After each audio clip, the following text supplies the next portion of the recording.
Le détachement n'est pas un rejet, c'est une maturité.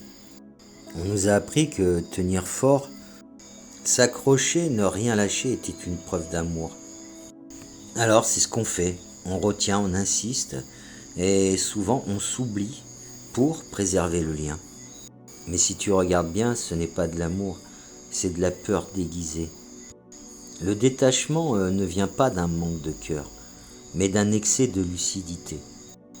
Et cette lucidité, elle arrive quand on comprend qu'on ne peut pas posséder un être, ni diriger son chemin et ni vivre à sa place.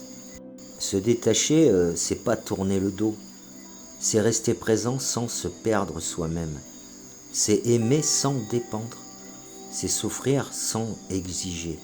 Avec la maturité et la compréhension spirituelle, on cesse de confondre proximité et fusion. On comprend que l'amour possessif étouffe. Le détachement, il ne coupe pas le lien. Il enlève la tension et il retire le poids du il faut, du tu dois, du reste. Il laisse à chacun la responsabilité de sa vie, de ses choix et de ses blessures. Paradoxalement, c'est souvent là que la relation devient plus vraie, moins basée sur la peur de perdre l'autre, plus ancrée dans le respect. On pourrait même dire que le détachement, c'est un réajustement de l'amour. Il l'accompagne sans faire de bruit et sans exigence.